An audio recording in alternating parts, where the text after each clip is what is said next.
I saw the bare ass of the campground host before I saw his face.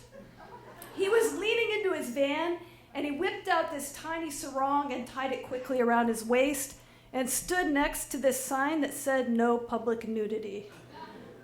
"Welcome to my utopia," he said. This was Campground Jim, and he was a friend of my roommate, Cal. In his former life, he'd been a CPA, but he'd given it all up to live naked at this campground in the Verde Valley. Eventually, he overstayed the 5-day limit so many times that the state of Arizona just started paying him to be the campground host. The year was 2000, and the house in Central Phoenix that I shared with Cal had been burglarized twice in a 6-month period.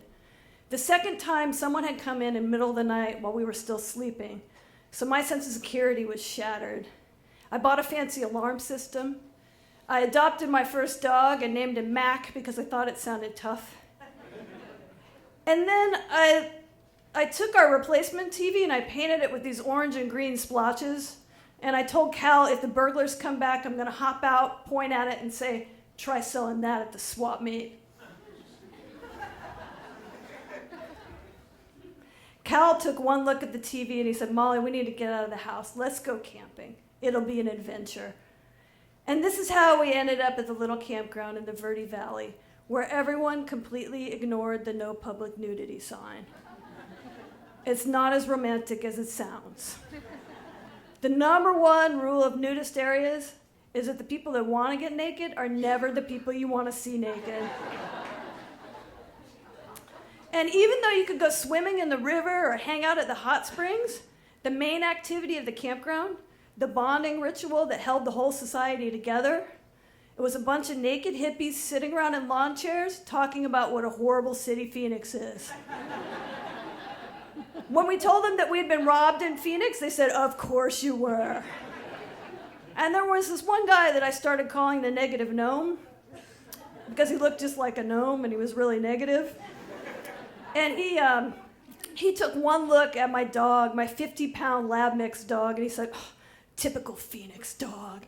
He said, "He looks skittish, but a week out here will cure him."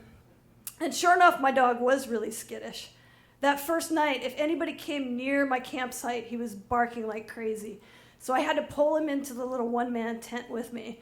And I said, "These people are good. It's safe here." And he just wasn't having it.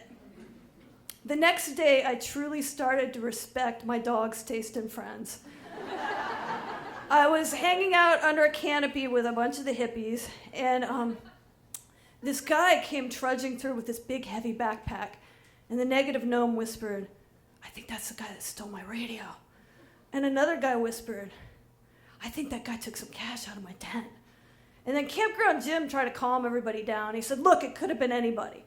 And that's when I noticed this whiteboard and these markers behind Campground Jim. So I said, "Yeah, it could have been anybody, so let's put the names of all the suspects up on that whiteboard." The hippies looked at me like I'd just taken a dump in the middle of the drum circle. Cal looked at me like I'd painted the TV again.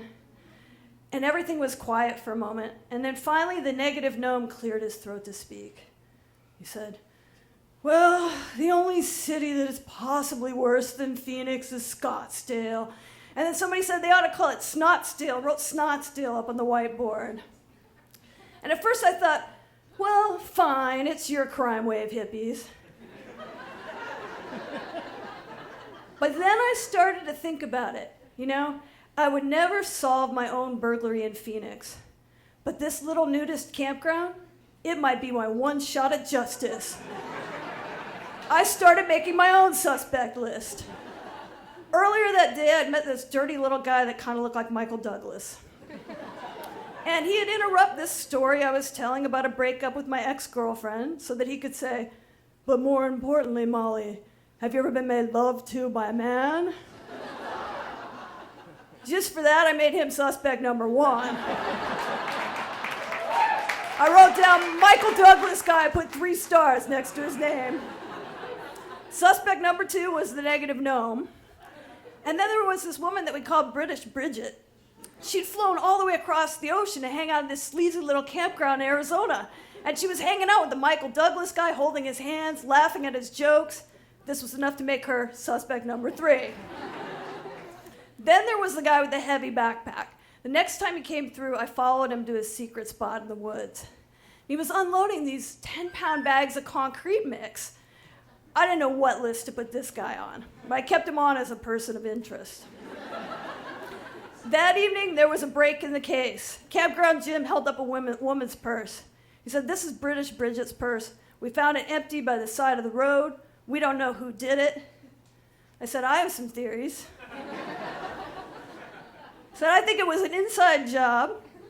I think that Michael Douglas and the Negative Gnome acted in concert." Campground Jim said he thought it was the heavy bag guy. I said, "The heavy bag guy? That guy's on the other side of the campground building his own theme park." Campground Jim looked deflated. He said, "You know, everybody's been down on this place since St. Patrick's Day. That kid really thought the safety was on." I said, "The safety?" And just then I heard the Negative Gnome yell, "Skunk!" I saw my dog running down the hill, the gnome right after him, and he grabbed my dog and he dumped this quart of liquid on him. And he said, "That's vinegar to neutralize the skunk." And I looked down at what was supposed to be my tough dog, Mac, and he looked small and wet with his tail between his legs. And I said, "Come on, buddy, I'll protect you from these people." And we squeezed into the one-man tent, and with the smell of vinegar and skunk seeping into my pajamas, I was with my one friend in the utopia.